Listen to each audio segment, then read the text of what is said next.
গণভোটে একটি বিশেষ দল হ্যাঁ ভোটের বিপক্ষে অবস্থান নিয়েছে অভিযোগ করেন জাতীয় নাগরিক পার্টির আহ্বায়ক নাহিদ ইসলাম। তিনি বলেছেন, না ভোটের পক্ষ নিয়ে নির্বাচনে কেউ জয়ী হয়ে আসতে পারবে না।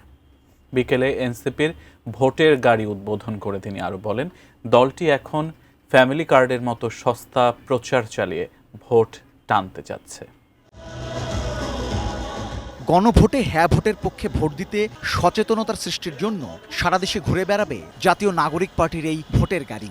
প্রথমে একটি গাড়ি নামলেও পরে এর সংখ্যা বাড়ানোর পরিকল্পনা আছে দলটির। মঙ্গলবার এনসিপির কেন্দ্রীয় কার্যালয়ের সামনে এই ভোটের গাড়ি উদ্বোধন করেন দলটির শীর্ষ নেতারা। ফ্যাসিবাদ বিরোধী লড়াইয়ে থাকা কোনো রাজনৈতিক দল ও তৃণমূল পর্যায়ে না ভোটের পক্ষে অবস্থান নিয়েছে।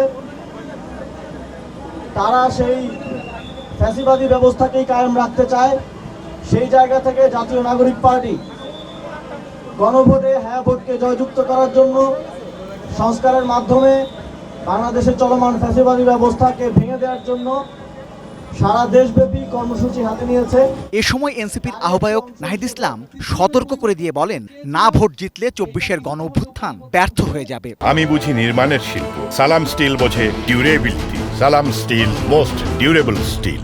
আর যদি না জয়যুক্ত হয় তাহলে আসলে আগের ব্যবস্থাতেই থেকে যাবে এবং কোনো ধরনের পরিবর্তনই হবে না এবং গণ অভ্যুত্থান আসলে সম্পূর্ণভাবে ব্যর্থ হবে। বিএনপির দিকে ইঙ্গিত করে তিনি বলেন, এর আগে দলটি সংস্কারের বিপক্ষে অবস্থান নিয়েছিল, এখন ইনিয়ে বিনিয়ে না ভোটের পক্ষে কথা বলছে।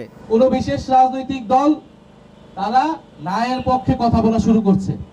তারা ইনিয়ে বিনিয়ে নানাভাবে ন্যায়ের পক্ষে, মানুষ যাতে ন্যায়ের পক্ষে ভোট দেয়, তাদের কর্মীরা যাতে ন্যায়ের পক্ষে ভোট দেয় সেটার জন্য প্রচারণা করার চেষ্টা করছে।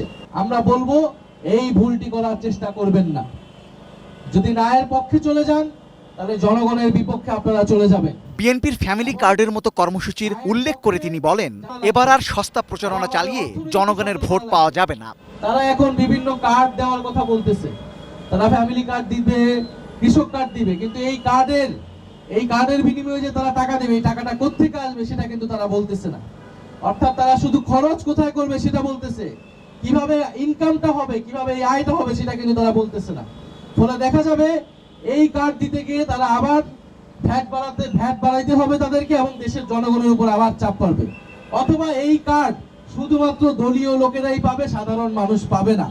রাষ্ট্রের টাকা আবার দলীয়করণ হবে, আবার দুর্নীতি হবে, আবার স্বজনপ্রীতি হবে। রেজওয়ান ফয়েজ, 18 নিউজ, ঢাকা।